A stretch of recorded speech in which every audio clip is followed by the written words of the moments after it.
Bonjour à toutes, bonjour à tous. Bienvenue dans ce nouveau webinaire de Würth Electronic France.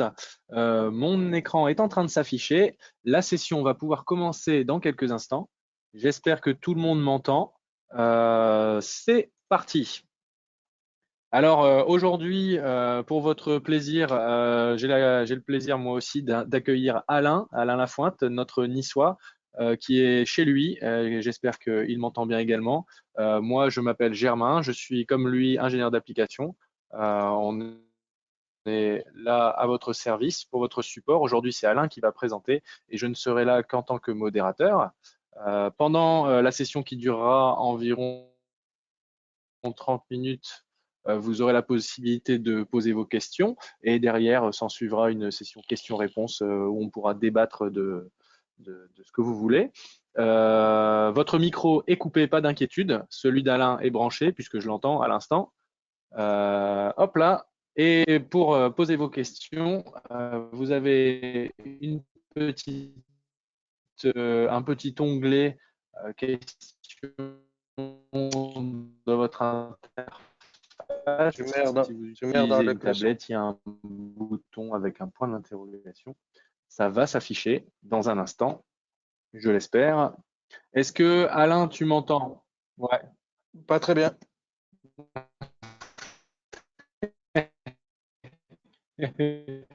Donne-moi la main.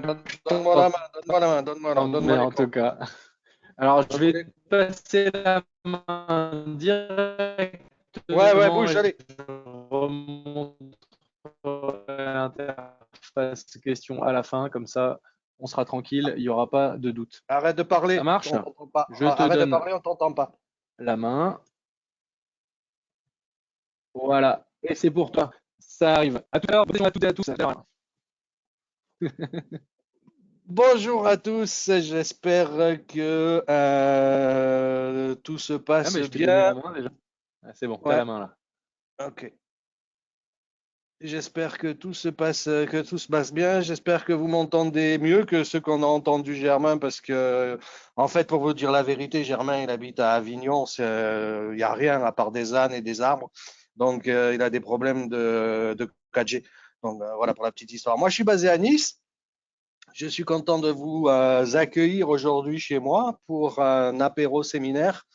On va parler d'Ethernet, puisqu'il y a deux parties sur la présentation que vous êtes en train de voir. Il y a l'Ethernet et le Power over Ethernet, mais ça sera l'objet d'une présentation ultérieure, le Power over Ethernet, puisque là, on parle essentiellement d'alimentation à découpage, de flyback, pour pouvoir récupérer la ligne. Là, on va faire un petit overview de tout ce que l'on voit depuis des années sur les transfos Ethernet, tout ce que l'on pense, tout ce que les gens ne disent pas éventuellement, et quelques petites astuces pour sélectionner la meilleure configuration du transfo en fonction de l'application et de l'argent que vous voulez mettre aussi sur la table, parce que en tant que designer, si on avait nos limites en budget, on se ferait tous plaisir, mais il y a toujours quelqu'un pour freiner nos envies en nous disant non, non, déconne pas, fais un cost down de 20%. Donc, du coup, on passe du temps à chercher des solutions économiques plutôt que de s'amuser avec la technique. Mais bon, ça, c'est juste pour les acheteurs. Alors, on est parti. Bon, pour les plus vieux d'entre vous, j'en fais partie, rassurez-vous, l'Ethernet a commencé il y a quand même assez longtemps, hein, puisque dans les années 90, fin 80, début 90, on commençait à avoir de l'Ethernet avec les bons vieux coax. On avait des réseaux avec des câbles coaxiaux qui se baladaient dans tous les bureaux. Puis il y avait toujours un mec qui décrochait son ordi et puis qui coupait le réseau parce qu'il oubliait de mettre le bouchon. Ça, c'était au bon vieux temps. Et on galérait dans tous les bureaux pour savoir quel était le con qui était parti sans rien dire à personne. Donc, en fait, il y a un protocole qui est internationalisé par l'I3E, où il travaille depuis des années. Donc, ça a commencé avec le 10 Basté jusqu'au 10 gigas et aujourd'hui, des solutions qui vont au-delà du 10 gigas. Il parle de faire du 100 gigas et des choses comme ça. Donc, même sur une paire torsadée, hein, une paire de cuivre. Ils s'amusent comme des petits fous et le codage est de plus en plus compliqué pour s'assurer que la vitesse soit super rapide et que le taux d'erreur ne soit pas trop grand. Donc, tout est standardisé du câble jusqu'au pinning du connecteur. Là, vous avez zéro latence, hein, que vous utilisiez un câble droit, un câble croisé, c'est pas le souci, c'est défini jusqu'au connecteur et l'assignement des pins sur le connecteur. Après le connecteur, il n'y a plus aucun standard qui existe. Donc, le pinning des transfos est, on va dire, aléatoire. Au tout début, les transfos qui étaient utilisés, comme c'était un nouveau marché, les fabricants se sont amusés à faire des pinnings différents avec les pins des transfos, entre les pins 1.3, 1.4, 2.5 et autre chose comme ça, juste pour verrouiller le design et pour s'assurer qu'ils avaient un pinning propriétaire. Donc, l'ingénieur qui utilisait le transfo était marié avec le fabricant tout au long de sa vie. Il y a même eu des brevets sur des configurations et des pinnings des fabricants pour s'assurer le monopole pendant quelques années. Quand la RJ45 intégrée est arrivée sur le marché, on verra tout ça tout à l'heure, ça a été exactement la même chose. Entrée du connecteur standardisé, donc zéro surprise. Sortie du connecteur, donc le pinning sur le PCB. On pouvait avoir des pins en droite, des pins en diagonale, les pins des LED en diagonale, les pins des LED droite, par horizontale, placés devant, placés derrière, placés au milieu. Juste histoire, pareil, hein, de verrouiller un design pour s'assurer qu'il n'y ait pas un autre fabricant qui puisse faire de la cross-ref. Donc ça a mis un peu le bordel dans la tête des gens pour la compréhension du transfo Ethernet et de savoir comment l'utiliser, pourquoi l'utiliser celui-là et pas un autre. Donc ça, c'était mon introduction. Pour vous habituer au son de ma voix, en fait, je suis niçois à la base, mais je suppose que vous m'avez tous placé du côté du nord de la France ou éventuellement de l'autre côté de la frontière. Me demandez pas pourquoi j'ai cet accent pourri, peut-être une histoire de facteur quand j'étais pas encore né. Donc, qu'est-ce que me dit le standard pour les transfos Ethernet ou pour l'Ethernet généralement? La seule chose qui me concerne et qui vous concerne aussi, c'est une isolation fonctionnelle. Le standard me demande une isolation fonctionnelle d'1,5 kV. Donc, fonctionnel, je n'ai pas besoin d'avoir de ligne de fuite ou de choses extravagantes, c'est juste du fonctionnel pour les applications standards.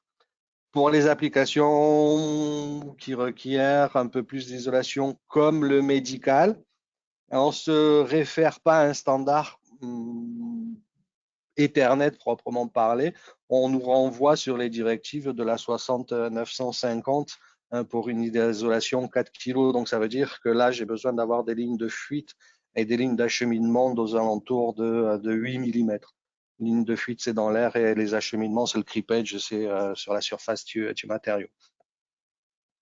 Et derrière, ce qu'on va me demander aussi, c'est d'avoir des taux de réjection en mode commun avec une valeur minimum d'atténuation pour être certain que le signal transmis ne soit pas trop bruité à l'arrivée. Il n'y a pas de mode différentiel, hein, c'est du mode commun parce que comme c'est un signal en mode diff, il n'y a pas de bruit de mode différentiel, il est censé s'annuler. Le mode commun ne s'annule pas parce qu'il y a toujours un léger décalage dans les signaux, donc il reste toujours un pouillème de bruit mode commun sur le signal qu'il faut éliminer. Deux approches dans le choix de la solution. Soit on part sur une solution dite discrète, donc j'ai une RJ45 d'un côté nue, juste le connecteur basique, Et après, je rajoute derrière le transfolan. On verra la composition du transfolan dans quelques slides, qui va permettre de faire du single port, du dual, du 100 basté, du gigabit, du 10 giga et du power over Ethernet comme vous avez envie. Et après, vous avez la solution tout intégrée qui permet d'avoir du multiport ou qui permet d'avoir du single avec du 10 ou du 10 basté, 100 basté ou du gigabit Ethernet. On verra avantages et inconvénients des deux solutions. Pour le compromis, en fait, c'est d'un côté, je vais aller rechercher la qualité de filtrage et d'intégrité de signal. De l'autre côté, avec la RJ45, je vais plutôt chercher le coût, l'intégration, puisque je vais mettre 7 à 10 composants dans un seul. Donc, le coût de monte en production est largement plus compétitif que toutes les composants pris unitairement. Alors, l'Ethernet me demande quoi? L'Ethernet me demande une isolation et un mode commun atténué. La solution la plus simple pour faire l'isolation, c'est d'utiliser un transfo. Ce n'est pas une obligation, mais c'est la solution la plus simple. On pourrait très bien imaginer faire une isolation avec des CAPA. Il y a quelques années en arrière, c'était presque à la mode d'essayer de virer le transfo Ethernet pour le mettre par des CAPA. C'est chiant parce que c'est des CAPA. Mais bon. Et le filtrage de mode commun, le plus simple pour faire du filtrage en mode commun et le plus efficace, c'est de rajouter une self de mode commun. Donc ça, c'est l'origine du transfolan. Côté câble, donc côté connecteur ici, côté PHY, le PHY, c'est le composant qui gère l'Ethernet de l'autre. Première des questions que les gens se posent, en général, c'est la self de mode commun, je la mets dans quel sens? Plutôt PHY ou plutôt câble? Il n'y a pas de règle. La seule règle, pseudo-règle qui pourrait s'imposer, c'est si je cherche à filtrer du bruit, je vais essayer de mettre mon étage de filtrage au plus proche de l'entrée de ma carte. Donc, je vais plutôt avoir une préférence pour placer mon transfo Ethernet avec la selle de mode commun côté connecteur pour éviter que le bruit se propage. Ça, c'est juste une affaire de goût. Plusieurs configurations existent sur le marché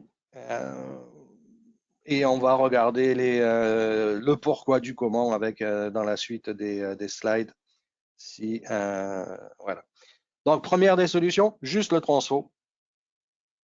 Quand on travaille en mode tension ou en mode courant, en contrôle, il y en a certains, pour vanter le mérite de leur fille, qui disent qu'avec le mode tension, je ne fais pas beaucoup de bruit, blablabla. Donc, je n'ai pas besoin de la self de mode commun. Donc, on retrouve souvent des versions juste transfo. Inconvénient, c'est que quand vous allez à la CEM, on vous dit, oui, émission, conduite et rayonnée, mais de l'autre côté, vous avez aussi immunité. On va vous balancer du bruit. C'est pas parce que vous en faites pas que vous êtes immune.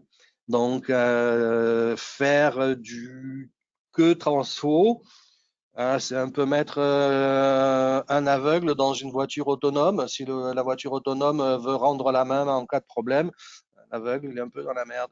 C'est pareil avec ça. Si je mets que le transfo et que j'ai un problème de filtrage, j'ai plus de filtre. Donc, c'est un choix. Vous avez les versions standards, donc self de mode commun plus transfo. Une voix, une sur la transmission, une sur la réception. Ça, c'est pour un seul channel. Typique de base pour le 10 basté, on n'a pas besoin de beaucoup d'autres choses aujourd'hui pour avoir un port conforme au standard et conforme à la CEM. Donc vous avez les deux côtés du transfo, soit côté PHY, soit côté connecteur. On en a parlé. De temps à autre, vous avez la configuration où on rajoute un autotransformateur qui va permettre de rajouter un étage de filtrage de mode commun. Le mode commun, il arrive dans ce sens-là.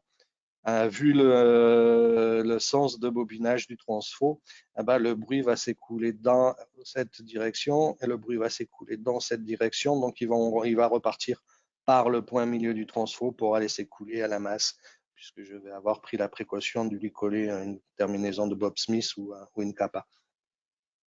Ça, c'est plutôt dans le gigabit où on va retrouver souvent cette configuration sur chaque étage. Là, c'est un 100 base, c'est un 10 sans base T, mais en configuration gigabit, je vais avoir transfo, celle de mode commun, auto-transfo sur chaque canal. Pourquoi? Le gigabit est un peu plus tricky à développer, à router, à designer. Donc souvent, pour éviter les problèmes, les fabricants d'IC, dans leur note d'appli, rajoutent cet étage supplémentaire de filtrage qui permet de faciliter le travail des gens et la vie des designers.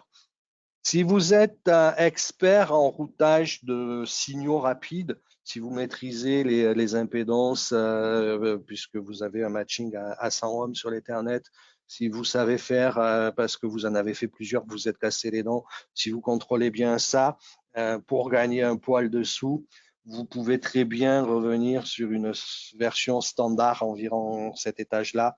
Ça peut vous faire gagner quelques pouillèmes de cents sur le transfo. Après, vous avez une version où on rajoute une autre self de mode commun qui a l'avantage d'avoir une bande d'atténuation différente que la première.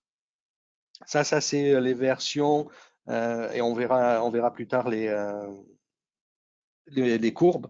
Ça, c'est pour aller filtrer en émission toutes les fréquences de l'horloge du FI quand ça pédale aux alentours de 125 MB et ces deux harmoniques. Il y a des IC qui peuvent être chatouilleux dans ce sens-là en émettant pas mal de bruit. Donc, vous pourriez avoir ce bruit généré sur le canal. Et si vous avez une version qui est juste standard, eh ben, la self de mode commun qui est prévue ici n'est pas prévue pour aller filtrer trop dans ces bandes de fréquences, d'où l'idée de rajouter un étage supplémentaire. Et ces deux produits peuvent être pin à pin compatibles. Comme ça, bah, j'ai pas de bruit, pareil, j'ai pas de bruit, je reste sur une version low cost. J'ai du bruit venant de mon horloge, bah, je vais pouvoir faire du pin à pin compatible. Ça va me coûter plus cher, évidemment, parce qu'il y a une selle de mode commun de plus. Par contre, ça va résoudre mon problème immédiatement. Beaucoup plus facile que d'être obligé de rerouter, de rajouter un étage de mode commun parce que les impédances de mode commun ne sont pas complètement appropriées à l'Ethernet. Donc, le matching d'impédance est un petit peu plus galère à faire. Si vous avez des questions, je le rappelle, vous les envoyez sur le petit questionnaire questions. Je ne réponds pas tout de suite. Germain doit être en train, s'il y a déjà des questions, de répondre. Et à la fin, s'il y a des questions qui ne sont pas personnelles à l'ingénieur, qui peuvent être dites à tout le monde, on répondra de façon collective à ces questions-là. Fabrication, ça c'est un point aussi qui peut paraître un peu obscur. C'est des petites mains chinoises qui le font. Je dis pas des enfants, je dis des petites mains parce que les Chinoises elles ont des petites mains. C'est pour la plupart en version standard, vu que les noyaux c'est des petits toroïdes qui font quelques millimètres. C'est plus pratique de les faire bobiner manuellement que automatiquement. Et c'est super galère. J'ai déjà essayé de le faire à la main. Je suis clairement pas rentable. Donc, transfo, self de mode commun qui sont bobinés avec un nombre de tours spécifié primaire, secondaire, un nombre de tours aussi sur les modes communs. Après, ils sont accrochés au boîtier et après, ils vont plonger dans l'étain pour souder les pattes.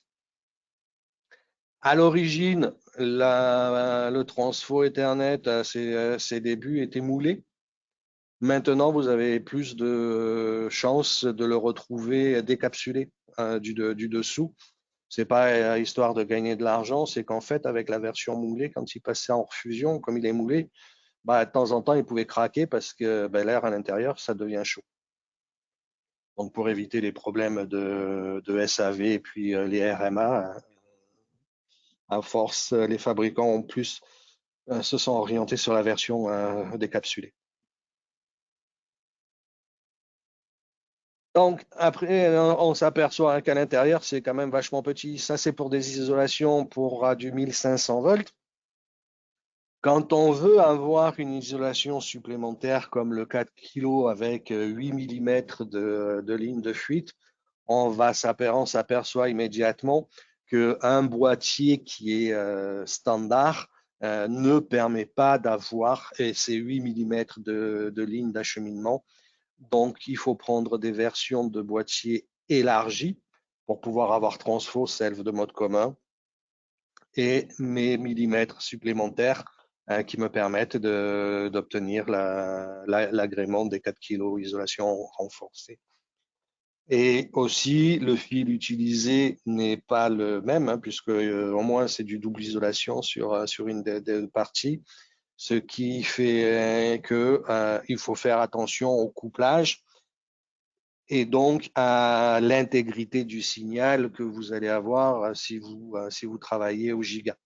Donc, il faut faire attention à l'utilisation et aux fabricants utilisés. C'est pas juste je rajoute 8 mm, c'est qu'il faut que je m'assure que le couplage sur le noyau soit super bien fait pour pas avoir de distorsion et autre chose comme ça à haute fréquence.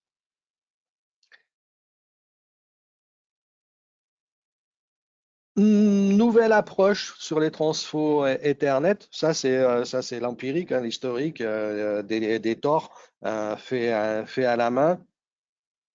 Ce qui est tendance aujourd'hui, c'est de simplifier tout ça et de changer la géométrie du noyau. Et on va passer sur une géométrie un peu plus toroïdale. Comme ça, on peut mettre en machine et on peut avoir une meilleure répétabilité en production, un meilleur placement des fils, donc des performances de transfo qui peuvent être légèrement meilleures et répétables. Donc, c'est tout bénéfice.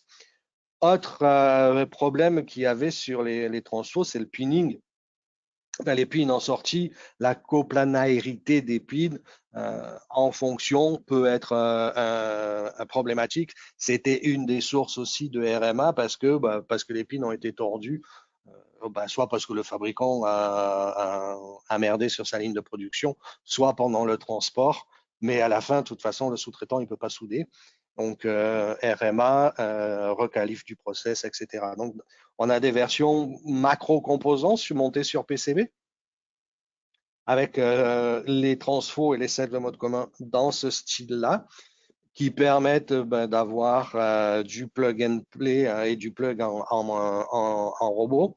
La buse vient chercher la tête du composant, bim, c'est placé sur la carte, ça passe à la refusion, tout le monde est content. Et le capot, même si c'est un capot métal, n'est pas un capot de shielding, il n'est pas relié à la masse, c'est juste pour la saisie du composant dans le rouleau. Version intégrée, qu'est-ce qu'on retrouve dans la version intégrée? On va retrouver très souvent la terminaison de Bob Smith en même temps que la self de mode commun et le transfo. La terminaison de Bob Smith avec les 4 résistances et la capa reliée à la masse n'est pas une obligation du standard. Le standard n'en parle jamais. Mais le mec s'appelait Bob Smith déjà. Il a travaillé à l'époque sur l'Ethernet et il a trouvé que le fait de relier les points milieu des transfos et les paires non utilisées, ça c'est pour le sambasté, les paires non utilisées du câble, résistance de 75 ohms, relié à une capa de 1000 pif, relié à la masse, permettait un écoulement supplémentaire des perturbations. Donc, c'est un étage de filtrage supplémentaire qui coûte pas cher, hein, parce que 4 résistances, une capa. Bientôt, c'est le coût de la pose qui va coûter plus cher que le composant par lui-même. Donc, comme les gens l'aiment bien et les gens le veulent, ou juste parce que c'est même pas qu'il aime bien, c'est que comme il est collé dans toutes les notes d'application, les gens se disent putain, si je le mets pas, c'est que ça va pas marcher. Donc, c'est devenu un standard mental. Donc, on le met. Même pour le Power over Ethernet, on le rajoute aussi généralement en mettant juste une capa pour couper la composante continue. Donc, ça, c'est la version. Blabla, Bosmith, on y va.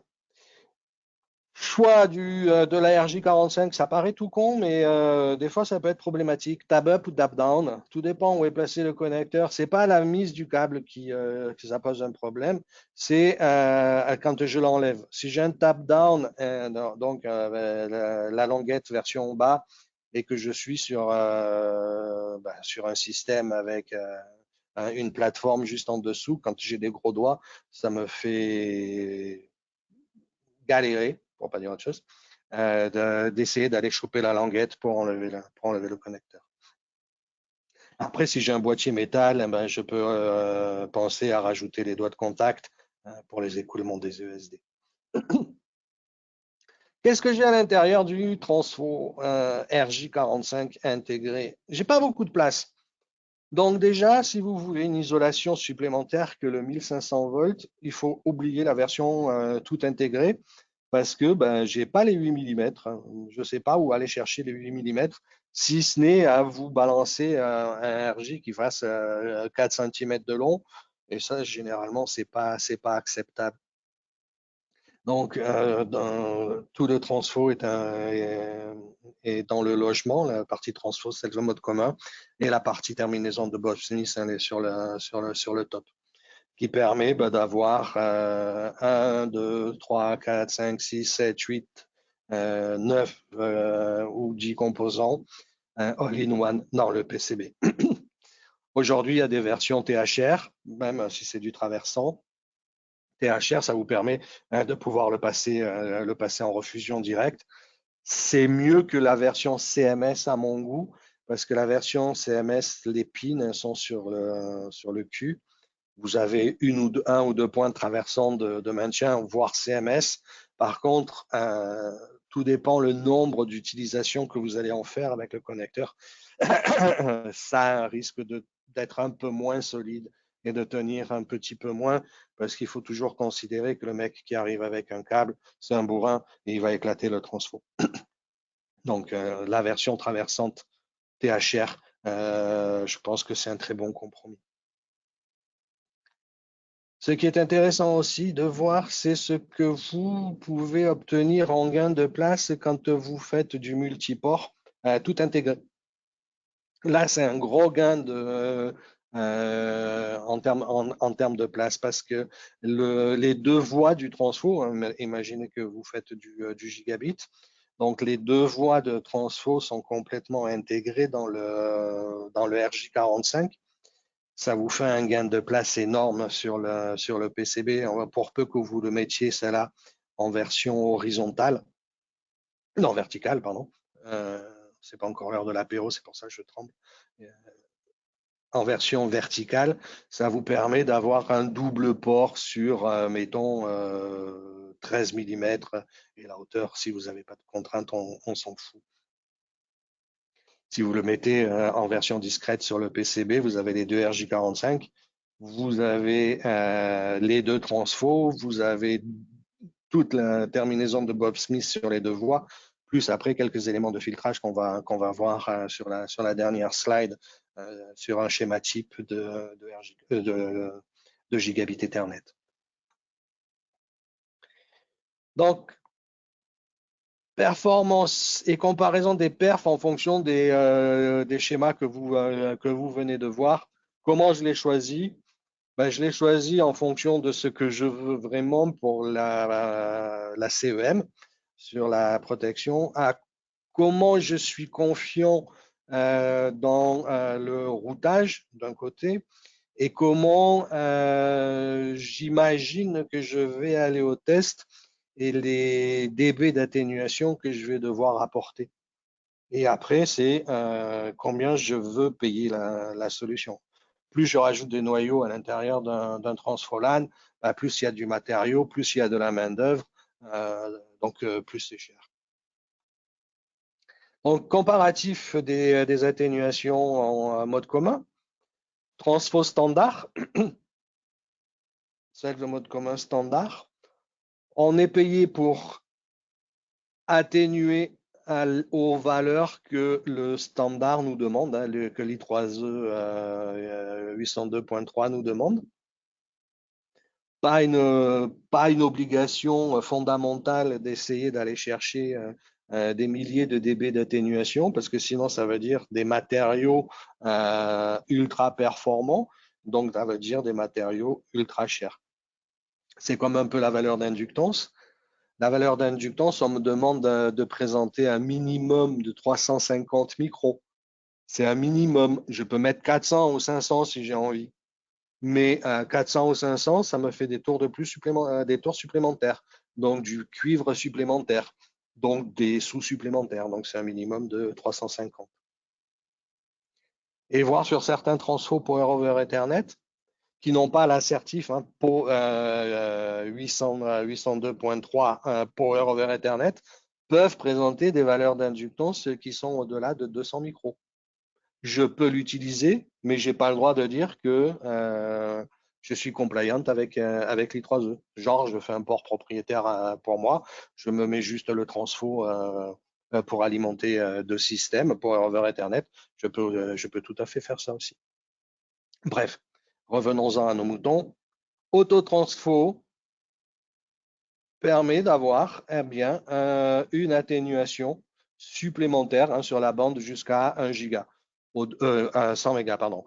Au-delà, c'est à peu près kiff-kiff, hein, c'est pas flagrant le bénéfice, mais sur la basse fréquence, c'est largement intéressant. Ça, c'est l'avantage de l'autotransformateur. Donc, je veux une atténuation supplémentaire. C'est un peu comme si je roule en Dutch. Si je veux rouler en BM ou en Mercedes ou en Citroën, comme ça on reste français, eh bien, il faut que je mette un peu d'argent supplémentaire sur la table. Version transfo standard, version transfo mode commun, 3 voies. Donc, je filtre aussi le point milieu du transfo. Donc, j'ai 3 noyaux sur la selve de mode commun. Comme je rajoute un étage de filtrage, mes atténuations sont meilleures.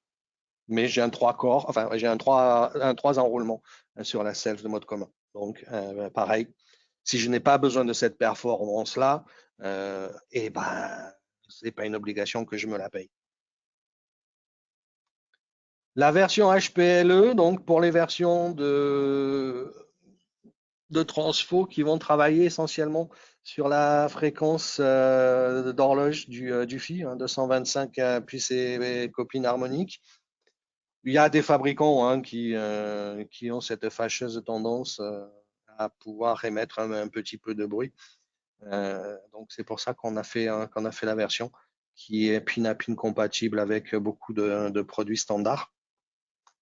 Et là, ça vous permet d'aller chercher dans la fréquence, dans la bande de fréquence de l'horloge, une atténuation super améliorée pour pouvoir passer en dessous du gabarit si tant est que vous aviez ce genre de problème. Quand vous arrivez la fleur au fusil avec la version standard au lab, vous avez la surprise de tomber sur un IC qui crache un peu trop. Là, vous faites du plug and play, vous n'avez pas de reroutage à faire. Vous faites du plug and play, vous enlevez un pour remettre l'autre à la place et puis c'est bon. Et mon cher collègue me dit que le PE, c'était la semaine dernière, donc vous en avez parlé la semaine dernière. Je suis en décalage horaire avec Nice Côte d'Azur, donc c'est pour ça que je pensais que c'était la semaine prochaine. Pour finir, puisqu'il est 35, ça c'est le schéma type d'un port gigabit Ethernet que je vais vous commenter rapidement. Donc, si je pars du connecteur ici et du fil là, qu'est-ce qu'il est intéressant? Ben, il faut, c'est pas que c'est intéressant, hein, il faut que vous ayez une adaptation d'impédance sans ROM. Ça, c'est la version, c'est le schéma classique de l'adaptation avec la petite capa supplémentaire des résistances pour les réflexions. Donc ça, c'est le montage classique. On parlera de décharge électrostatique si vous êtes soumis, parce que le technicien du lab, il arrive avec son gun, c'est un psychopathe, il tire partout, sauf sur les pins du connecteur, il leur fait grâce, mais il tire à peu près partout. Donc, ce qui fait qu'éventuellement, vous êtes soumis aux normes et aux tests. Donc, pensez à rajouter une TVS qui va vous permettre de protéger les ports.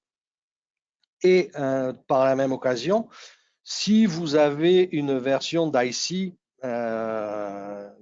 qui nécessite les points milieu à l'alimentation, vous allez pouvoir aussi protéger votre alimentation all-in-one avec un seul composant. Point milieu des transfos reliés à une capa à la masse et à l'alimentation de temps en temps. L'idéal serait une capa par point milieu. Je dis l'idéal. Dans les versions intégrées, vous risquez de trouver tous les points milieu reliés ensemble avec une seule capa. Avantage de l'intégrer, c'est que la capa est intégrée, donc c'est moins d'argent à mettre sur la table et de pose et de place sur le design. Inconvénient, au moindre souci, je ne peux pas changer la valeur pour avoir la valeur de la capa, c'est celle que je vais choisir pour avoir une impédance la plus basse possible sur une bande de fréquence donnée pour essayer de court-circuiter le bruit, de le rebalancer à la masse. Donc, si je ne peux pas changer la valeur, je vais filtrer juste un peu à côté du bruit que j'avais sur la carte. Transfo, transfo c'est basique, hein, c'est du transfo. Pardon, il est ici. Save de mode commun, on en a parlé. Auto-transfo, on en a parlé. Et les points milieu de l'auto-transfo sur la terminaison de Bob Smith directement. Les deux derniers points dont on va parler, c'est on fait de la CEM, on fait du filtrage, je mets une save de mode commun sur la data, je mets de l'ESD, j'ai une alimentation quelque part derrière qui vient alimenter ça et le reste de la carte que je filtre. Éventuellement, ça ne serait pas plus idiot aussi de filtrer la lib qui va me mettre sur le point milieu. Pourquoi je serais assez con pour injecter du bruit dans mon transfo alors que j'essaye de filtrer. Donc, une petite ferrite sur l'alimentation, ça ne mange pas de pain, c'est pas super cher. Pas trop élevé, parce que ça sert à rien, et veiller à ce que le courant soit suffisamment élevé pour que la ferrite ne fasse pas juste décoration sur l'alimentation. Si vous comptez quelques centaines de milli, voire plus en fonction de l'IC, la consommation. Ici, sur les transfos, donc mettez une ferrite qui fasse au moins 1 ou 2 ampères qui vous permettent de vraiment présenter l'impédance. Et le dernier point pour ouvrir le débat, parce que c'est un débat sans fin, la liaison entre la masse du châssis et la masse de le châssis et la masse de ma carte. Ça peut être tout et n'importe quoi. Ça pourrait être une ferrite. Je n'ai pas d'isolation dans ce cas-là, mais ça peut être une ferrite. Ça pourrait être juste une résistance 0 ohm. Ça peut être de la capa. Ça peut être à peu près tout ce que vous avez envie en fonction de ce que vous cherchez à faire. La ferrite, c'est pour aller chercher un bruit spécifique. Et du bruit assez haute fréquence, hein, puisque c'est de la ferrite. Donc, si je ne sais pas où il est, le chemin de retour de ce bruit haute fréquence, la ferrite, elle sert à que dalle, parce que je n'avais pas la place au bon endroit. Donc, c'est débat. Et puis, comme c'est un plan de masse, mettre une impédance haute sur un plan de masse qui doit avoir une impédance basse, c'est un peu choquant, mais bon, des fois, ça marche. Et après, vous avez la bonne vieille capa hein, qui va vous permettre de pouvoir faire ce type de connexion.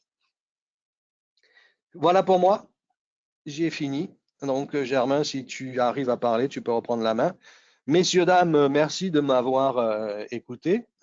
Et si vous avez des questions maintenant, on a le temps de pouvoir jouer avec les questions.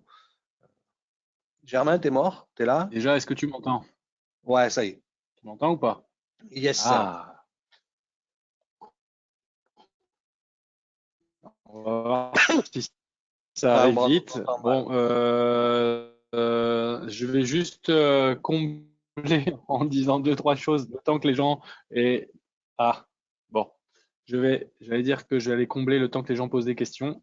Si ce n'est pas possible, bah, je te laisserai regarder la fenêtre questions-réponses que maintenant tu peux peut-être ouvrir. Ouais, ça y est, je l'ai. Et voilà. Dans tous les cas, je pense que ça a été plutôt clair puisqu'il n'y a pas beaucoup de questions. Et Non, c'est parce que j'en ai comme, répondu euh, en comme, direct, euh, en comme, privé. comme, comme aujourd'hui, il y a Donc pour quelqu'un l'instant, il n'y en a pas d'autres. ouais, comme aujourd'hui, il y a quelqu'un qui a dit que le son était mauvais. Il n'y a pas de question, c'est parce qu'ils m'ont pas entendu. C'est pas parce que c'était clair. Ou à moins que mon son à moi, il était bien, parce que mon son à moi, il est niçois sous le soleil.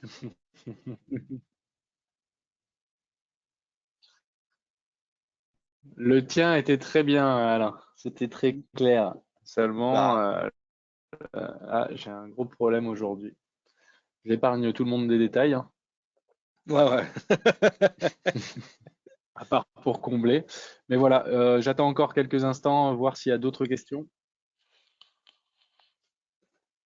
Question ou suggestion de prochains séminaires en ligne?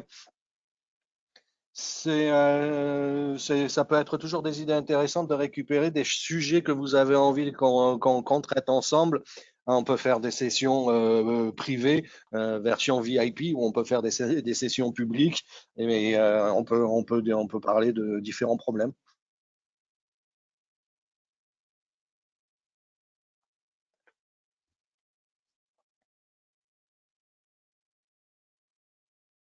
Sinon, moi, je bois l'apéro, En j'ai le temps effet, je pour, ne sais pas j'ai le temps si j'ai le temps pour vous. on m'entend bien, mais comme tu l'as dit, j'ai donné le lien vers le replay de la session sur la session over Ethernet. J'ai mis le lien du replay dans le chat. Et la semaine prochaine, la prochaine session sera sur les inductances, mais niveau avancé. C'est toi qui présente également, Alain. Oui, exact. Une session sur les modules wireless est-elle possible? Oui, tout est possible. Il suffit de savoir quel type de module vous intéresse, si c'est plutôt du Bluetooth, si c'est plutôt de la radio classique, et on organise ça sans problème. POE low cost, ouais, il faut définir le low cost en propriétaire. Du POE low cost en propriétaire, vous faites un abaisseur de tension classique. Parce que si c'est du propriétaire où pas de public a accès à votre port Ethernet, l'isolation n'est pas obligatoire puisque bah, c'est du propriétaire. Donc le flyback, vous le virez et vous mettez un abaisseur de tension, juste classique, 48 volts, vers la tension que vous avez envie.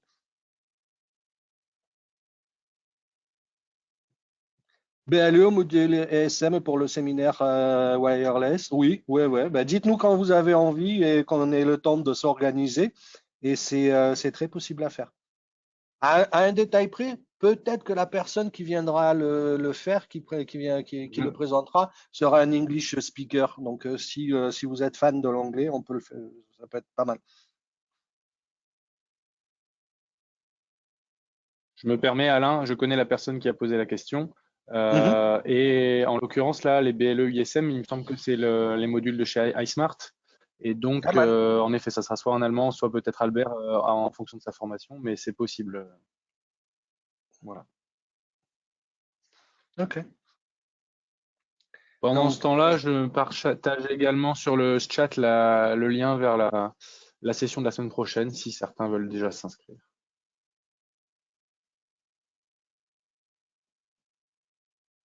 ouais, la semaine prochaine, c'est inductance version optimisation.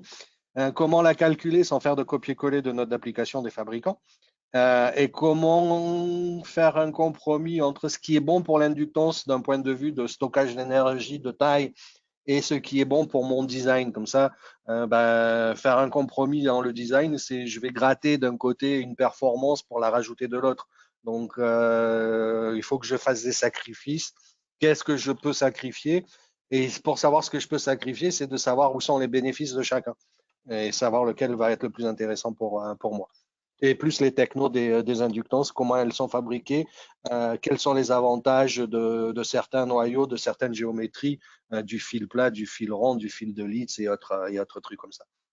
On peut s'amuser. Donc, je tiens à dire J'ai fait mon commercial, j'ai vendu la session. C'est bien. Et c'est pas un chevauchement avec les sessions qu'il y a déjà eu auparavant sur les convertisseurs DC-DC où il y avait un choix de composants, notamment des inductances, puisque là, tu vas aller beaucoup plus loin. C'est exclusivement sur ce composant et pendant 45 minutes. C'est d'ailleurs pour ça qu'on a décalé et que c'était un quart d'heure plus tôt, c'est à 10h45. On fait de la promo, dis donc. Ah ouais. C'est vendredi, tout est permis. Voilà.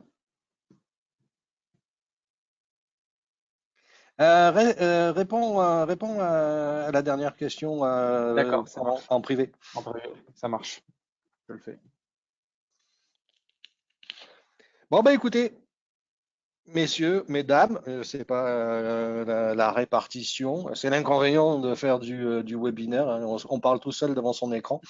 Je vous souhaite une bonne fin de journée, si vous êtes au travail ou si vous êtes en home office, et puis un bon week-end. Merci Alain, merci à tous pour votre présence. Je vais bientôt clôturer la session, juste le temps de répondre à la question particulière. Donc je vais la laisser ouverte pendant 1 ou 2 minutes, mais en tout cas, on peut terminer. Je vous salue tous. Salut Alain, merci. Bon vendredi. Bon apéro.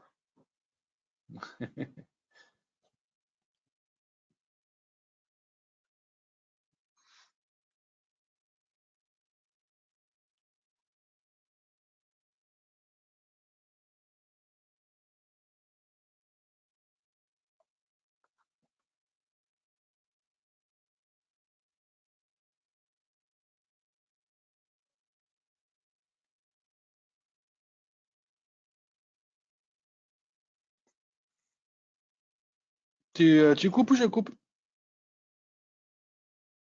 Je coupe Alain, j'ai juste coupé mon micro parce que Ok. je suis en train de répondre à la personne, mais je vais couper dans D'accord. un instant. Ok. Je préfère répondre avant de clôturer, sinon je suis pas sûr de pouvoir. Allez, bonne journée, salut. Allez, ciao.